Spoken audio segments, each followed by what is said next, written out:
তৈরি করে দেখাচ্ছি চুলায় ডিরেক্ট ফ্রাই প্যানে ডিম ছাড়া নরম তুলতুলে সুজির কেক।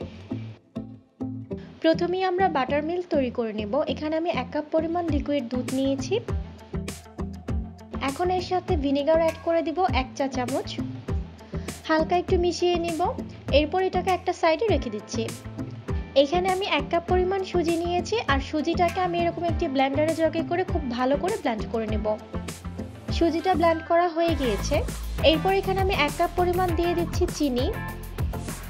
চিনির সাথে সুজিটাকে হালকা একটু মিশিয়ে নিচ্ছি। এরপর রেডি করে রাখা যে বাটার মিল্কটা ছিল সেটা অ্যাড করে দিলাম। এখন একটি স্প্যাচুলা দিয়ে সবকিছুকে খুব ভালো করে মিশিয়ে নিচ্ছি।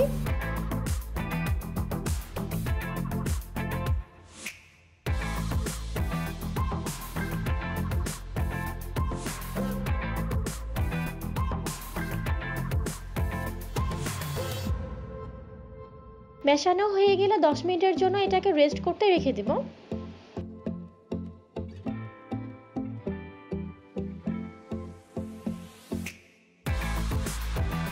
দশ মিনিট পর এখানে আমি অ্যাড করে দিচ্ছি ভ্যানিলা এসেন্স 1 চা চামচ। তেল অ্যাড করে দিলাম 1/3 কাপ পরিমাণ। বড় সবকিছুকে একটু ভালো করে মিশিয়ে নিব।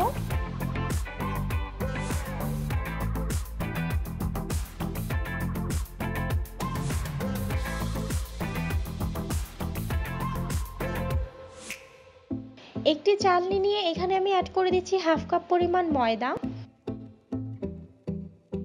বেকিং সোডা আর বেকিং পাউডার 1/2 চা চামচ করে অ্যাড করে দিলাম। খুবই সামান্য পরিমাণ লবণ অ্যাড করে সবকিছুকে খুব ভালো করে চেলে নিচ্ছি।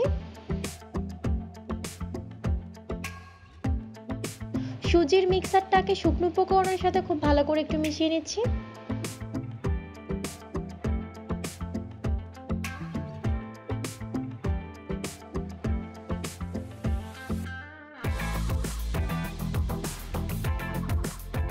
সুজির কেক মিক্সারটা অলমোস্ট তৈরি হয়ে গিয়েছে।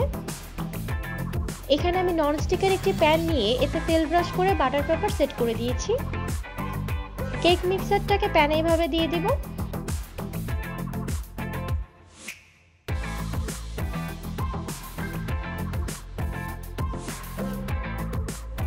এরপর এখানে কিছু টুটি ফ্রুটির সাথে 1 চা চামচ পরিমাণ ময়দা মিশিয়ে নিব।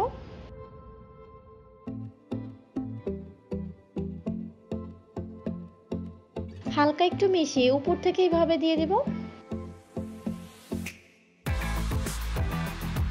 ঢাকনা দিয়ে ঢেকে দেব। ঢাকনায় কোনো ছিদ্র থাকলে সেটাকে এইভাবে বন্ধ করে দিতে হবে। এখন চুলার আঁচটাকে একদম লোতে রেখে 20 থেকে 25 মিনিটের জন্য এটাকে বেক করে নেব। খেয়াল রাখতে হবে চুলার আঁচটা যাতে একদম লোতে থাকে। প্রায় 25 মিনিট পর আমি এখন ঢাকনাটা খুলে চেক করে নেব। এটা একদম হয়ে গিয়েছে। এখন আমি এটাকে ঠান্ডা করে আনমোল্ড করে নিচ্ছি। কেকটা কিন্তু অনেক সফট হয়েছে। এখন আমি আপনাদেরকে কেটে দেখাচ্ছি। আপনারা নিশ্চয়ই দেখে বুঝতে পারছেন কেকটা কতটা সফট হয়েছে। তো আশা করছি আমার আজকের রেসিপিটা আপনাদের কাছে ভালো লেগেছে। এরকম আরো অনেক সহজ রেসিপি পেতে প্লিজ আমাদের সাথেই থাকবেন। আজ এই পর্যন্তই। আল্লাহ হাফেজ।